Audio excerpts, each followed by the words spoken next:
Hi everyone, my name's Stuart. I've spent years teaching and training. I've been teaching and training for over 20 years.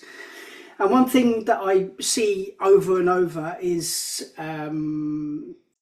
reading lessons that go flat and they don't kind of go anywhere. And so hopefully today's webinar will give you some tools to stop that happening in your own classes. Okay, so a big problem that I've seen over the years is lots of teachers will hand out a text for the students to read. The students read it, they'll answer the questions at the end, and then the teacher will move on. And it's not very motivating. It feels flat, and you don't get what you really plan to get out of the reading, and your students haven't benefited in the way that they could have done if you'd approached things a little bit differently. So this is the big problem that lots of teachers, I'm sure you've had it yourself, you've given out a text, it's fallen flat. You thought the text was quite interesting, the students didn't think so, and you kind of left feeling a bit deflated. So it doesn't need to be like that, and you can definitely change the way that you approach things to get the most out of your reading. So we're going to be looking at some strategies that I've used myself. I've written a TESOL course, and one of the units we look at the receptive skills. So we look at reading and writing and some tools and some real tips that you can use in your lessons to really liven them up. So that's the big problem that I'm sure all of you have faced. Okay, so we're going to get down to the meat and bones of it. So this is a reading strategy. Oh, by the way, can you all make sure that, I should have said this at the beginning, my apologies, get a pen and paper. Please be taking notes from today's webinar, because we're going to be going through quite a lot of stuff. Not too much, it's a nice short sweet half an hour, won't take up too much of your Sunday. Get a pen and paper and be taking some notes. So what we're going to be looking at today is called BDA, before, during and after. And you can do this, and you should do this with any reading lesson that you do, and you can also do it with listening, any listening lessons that you can do, but that's for another day, and we'll just look at reading for today. So things you can do before you hand out the text, things your students can do while they're reading, and then ways that you can develop it afterwards once you've taken the reading away. So BDA, and this is what we're going to be looking at today. Okay, so before you give out the reading, you need to prime their learning. So what is the point of it? So we need to be activating prior knowledge in your students, generating curiosity, getting the students excited about what they're going to be reading, and that excitement and that curiosity will open doorways and allow better learning to take place, and better assimilation of the language to take place. And you're giving students a reason to read. This is the most important thing as well. Why are your students reading? Why should I be reading this?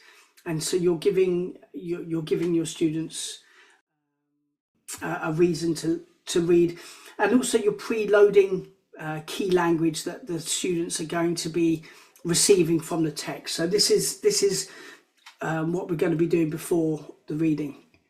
Okay, so in this webinar, I'm going to be showing you 3 or 4 activities that you can use within each of those before, during and after sections. We've got 4 for the before. So activating schemata. So first things first, what is schemata? So a schemata is it's a mental framework, or the filing system that your brain uses to organize and interpret new information that's coming into the brain. It helps one to understand the world by connecting what a student is currently experiencing with what they already know.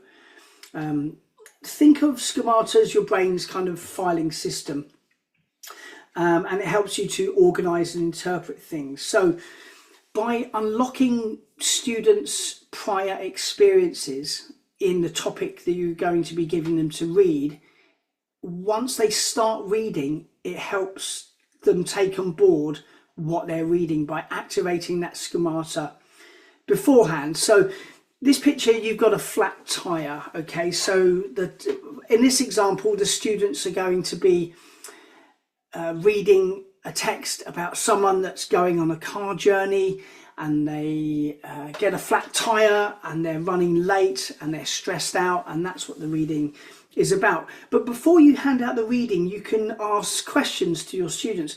Have you ever been on a car journey? What was that journey like?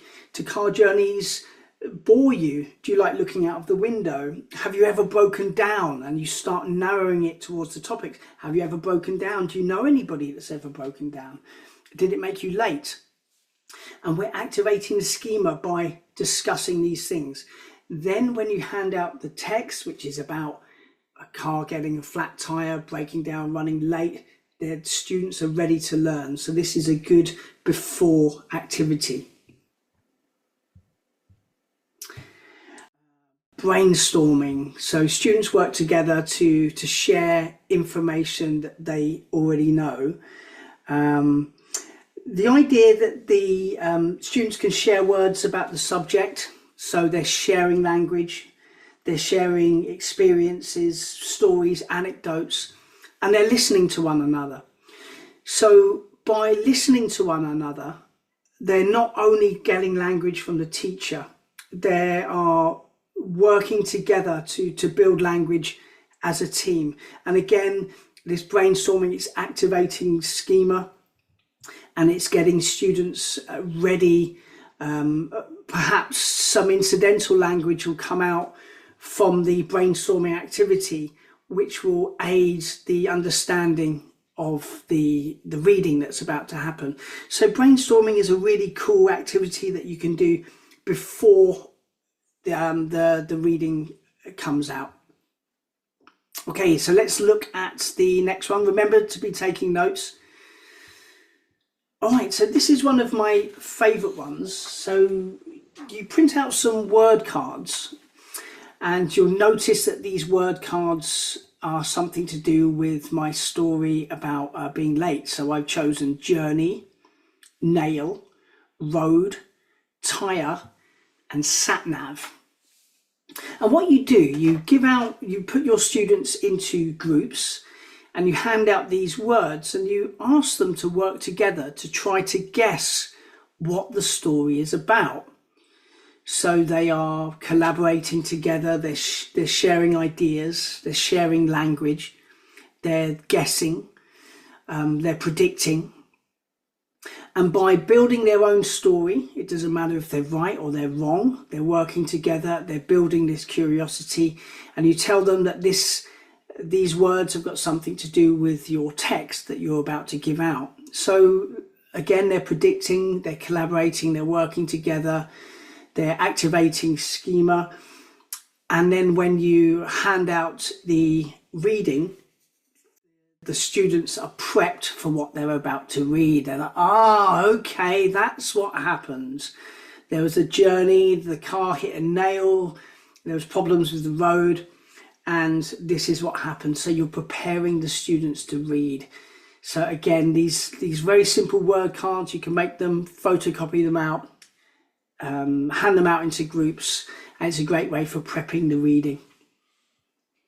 All right, so we're going to move on to the fourth, and there's many of these activities that you can do before, but remember the BDA, the traffic light system, red, amber, green. So the red is getting your activities before, your amber the activities during, and your green is activities after. So we'll revisit that soon. Ooh. Okay, photos. So again, the photos are related to our text about the journey, the flat tire. So very similar to the word cards. So students are predicting, they're discussing, they're working with each other to think about language that might come up. Potholes in the road, flat tire, someone's running late. What has happened? What's the story? And before you hand out the story, you can ask each group to talk about it for a few minutes and then go around the class. Okay, group 1, what do you think happened? Group 2, how did they get a flat tire? What's going on? So you're developing language, and you're getting production straight away from your class, and again you're generating interest in what is about to happen. Okay, so there were some before activities. Let's quickly summarize. So the purpose, so see here, we've got the red light, red, amber and green. So the red light, the purpose for activating prior knowledge, generating curiosity in what the students are about to read, looking at language that is likely to appear, and most importantly, you're giving students a reason to read. You're not just handing it out because it's what they have to do. You're giving all of your students a reason to read. Okay, so next, these are activities that we do during the reading. Okay, so during task, give students a clear reason to read. So instead of reading passively and then answering questions, students read with a goal to find information, check ideas, solve a task. Doing this keeps them focused. It will help students to enjoy the reading more. It will help with your classroom management. It will stop any kind of disruption. It helps them to follow the meaning of the text, and then so it turns the activity from a very passive one into a very active one. Now, traditionally, during activities, they're dominated by question and answer tasks, true or false, order the sentences. These are hardly inspiring, and we can do other things to check understanding. Okay, a little tip before you give out the reading. I'm sure lots of you will know this. I had to learn the hard way. Give out the classroom instructions before you hand out the reading. If you hand out the reading and then give the classroom instructions, no one is listening to you. They're just reading. So make sure you give all of your instructions and then hand out the reading. That's super important. I did learn the hard way. All right, this one is awesome. Emojis. We all use emojis every day when we're texting. Smiley face, sad face, angry face, laughing face. These are a really big part of communication, especially for your younger students who are going to be on their phones 24/7. And what this is let's say you're giving out a text. Your students can read the text, and in the margin, as they read, they can draw emojis. So for example, I agree with this statement. I found this surprising. Oh, this is interesting. This is funny. I need some help here. And you can put these emojis up on the board before you start to give your students a hand. They can draw their own ones. It's actually encouraged, as long as they are reflecting on what they're reading, understanding what they're reading, and kind of looking back, and they're light-hearted, they're easy to use, but they are a powerful form of communication. But importantly, the task allows learners the opportunities to express how they personally feel while they're reading the text. So this encourages engagement, and it allows learners to consider the difficulties that they're actually having with the text, rather than the deficiency in their own language. So that's a cool activity that they can do during the reading. All right, let's go to activity number 2. Color coding. Now, I like this because Regardless of whether you are teaching a beginner class, intermediate, or up to quite advanced classes, and it's not age dependent either. You just simply hand out a red pen, a blue pen, and a green pen to students, or ask them to bring in their own. As they're reading, they will highlight things that they know in red, new language in blue, or new ideas, new concepts, depending on their level. And in green, you can ask them to circle any adjectives that they see. Now, this is great because it stops cognitive overload, and by giving the brain a nice filter, and it's making it easy to sort out new information within your mental folders. So it's a nice, simple activity. Students enjoy marking the text with the colours. It's very personal to them. And you can give feedback as well afterwards. You can say, put your hand up if you marked anything in blue. Most people will put their hands up. Okay, what did you mark? What was important to you? Let's revisit that language that you weren't sure about. And by revisiting, we're giving more encounters with the vocabulary, more encounters with the language chunks by revisiting this. And you're personalising the learning for your students. All right, number 3. Ooh, now this is particularly good for kind of like intermediate levels and above, I'd say. I think you could use it with elementary, but they might find it more of a challenge. So, a story all of you know: Jack trades his cow for magic beans, climbs a beanstalk, steals treasure from a giant, escapes, and becomes rich with mother. Now, if you count those words, you'll notice that it makes exactly 21 words.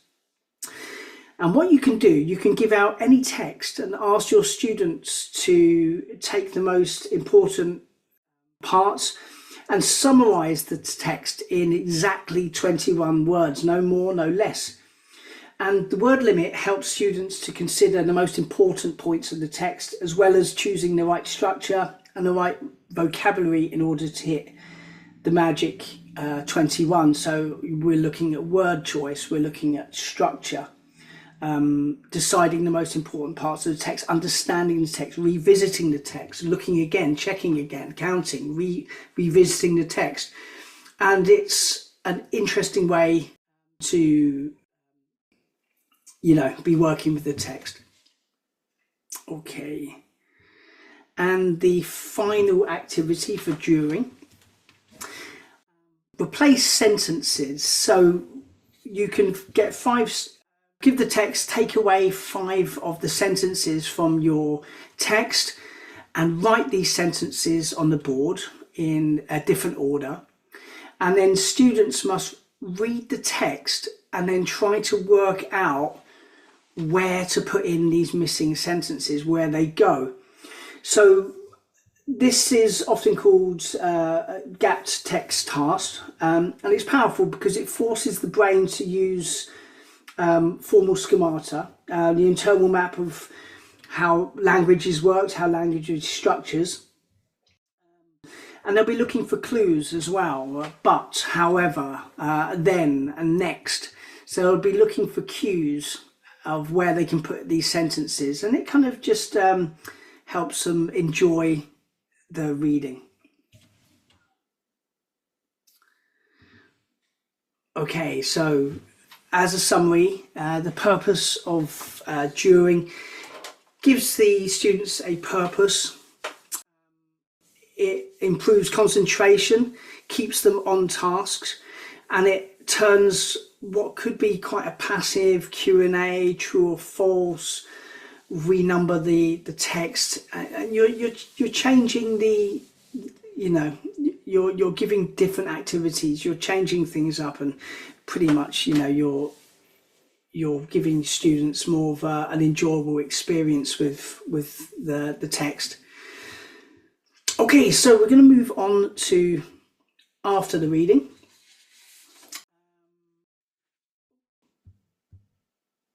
activity box. So after the reading, so these are activities that you can potentially turn receptive English, like receptive skills of reading, and turn them into production. Like, how can we now use this language that we've just been reading? We're going to turn it from receptive language into productive language. We're going to really use this language now. And by doing that, because the students are using the language, it will help them to retain it. It becomes more of a useful exercise. And when they're out there in the real world, they've got these language resources that they can come back on, because you've set up a reading lesson in a bit more of a smarter way. So bring a box from home, like get your Amazon box or your Quidey box or whatever. After the reading, students write down something that they enjoyed about the reading, or some words that they enjoyed, or some language chunks that they enjoyed, and they fold it up and put it into the box. And everyone puts in 1 or 2 pieces into the box of something that they enjoyed. Then return to the front of the class, or have everyone seated, however you want to do it, and start picking pieces out and reading them out. Students can say, oh yeah, that was me, I enjoyed this because I thought that this was important because, and you can generate discussion and feedback, and just take the class where it will naturally go. Don't be, I'm a big believer, and your lesson plan is there, but if you want to kind of veer off and start having a chat about kind of interconnected things for a few minutes, do so. Don't be inhibited by your lesson plan. So this will generate kind of like free discussion just by bringing in a cardboard box. This is pretty cool. So you get your after the reading, you take it away, and then you pair up students and you get them to spend a minute or 2 together trying to remember as much as they can about the text. So they're mentally revisiting it, they're supporting each other, they're jogging each other's memory. One student will come out with some language that perhaps the other student had forgotten, and because they've come out with that language, they're collaborating, they're working together, they're revisiting language, they're noticing language.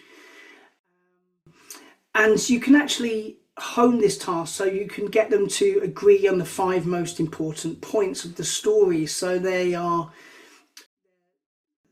have this task. You're not just handing out this task, I'll just chat about, try to remember the story. They have a task to do within that task. Is a multi-layered task. So agree on 5 most important points, and then this pair, what was the 5 that you chose? Okay, pair number 2, what was the 5 that you chose? Perhaps it will be different. Talk about that.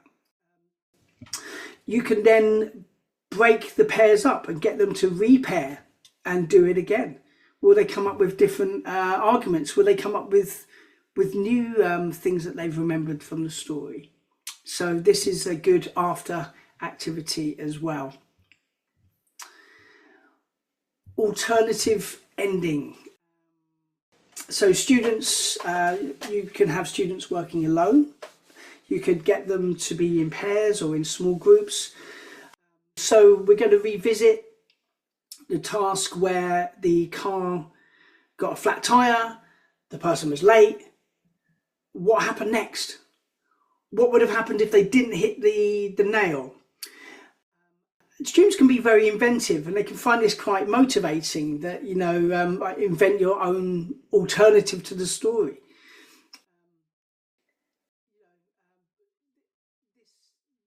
This opportunity to invent your own story, you're going to get new language emerging from it. You can be walking around the class, you can be lending a hand, you could be scaffolding to help with new language that the students need to tell the story. At the end, they can role play it. So you've got like the role play here. You can, they can role play part of the story. Students are watching each other's alternative story. They're enjoying it. They're listening to this new language. Or you can extend it and have you can have a homework task, for example. Give some homework, write an alternative ending. And I like writing tasks as well because it's a graded activity. Whether you are outstanding at writing or you're developing, it's something that you can practice and have a go at, Yeah, so I like this kind of graded activity, and this is another way of extending and expanding the reading that you give out, rather than just handing out a very dry piece of reading with a Q&A and then you move to the next part of your lesson. You can have a really multi-layered lesson just from a piece of text by using before, during and after tasks. Okay, so let's summarize after. That students are reflecting on what they've read, they're summarizing, they're revisiting language that they've got from the text. And this revisiting, this summarizing, reflecting, it helps students remember the content long term. From reading, they're getting, they're more encounters with vocabulary, repeated encounters.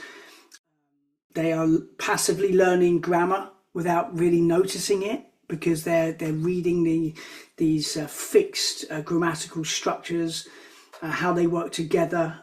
So they're learning grammar. And the purpose of the after is you're turning receptive language from a piece of paper into production. And I think this is the most important part of an after task.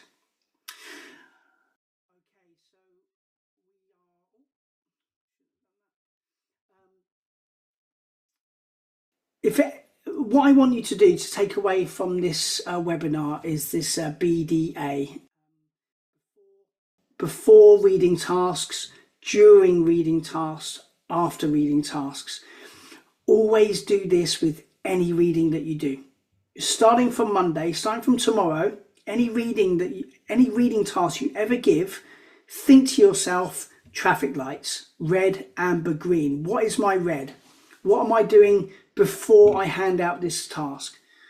How will this help? What is my intent with these tasks that I'm going to be making? How will this help the students? How will this lead into the reading? Amber, during, what am I going to be doing while they're reading? Are there any kind of activities that you can use that aren't Q&A, that aren't true and false, that aren't numbering the sentences? And there's tons out there. If you just jump onto ChatGPT, give me 20 during reading tasks for a B1 level class, for example, and it will just chuck them out. You pick one, you go with it, but just make sure you have one. That's the most important thing. And then finally, green, activate, go. How can I turn this into production before, during and after? Okay, so that brings us, we're finished a little bit early. I think you get the point. So on my course, I run TESOL courses. We've got a fully accredited 180-hour level 4 TESOL course. It's wholly online. If you scan that code, you can check out the course and the content. And if you want to take the course, again, it's fully a self-paced learning. It was written over 4 years. It's a wonderful course. And some of what you've read have been in this webinar is in that course. You get 70% off at checkout just using the code webinar. And that's it. Anyway, yeah, I hope that you've enjoyed this. I'm going to be doing other webinars over the coming weeks, so look out for the links. Again, you can use this BDA with listening tasks as well, so I might have that on my next one. Yeah, that's it. But anyway, thank you very much for joining me. I hope you've enjoyed it, and have a wonderful day.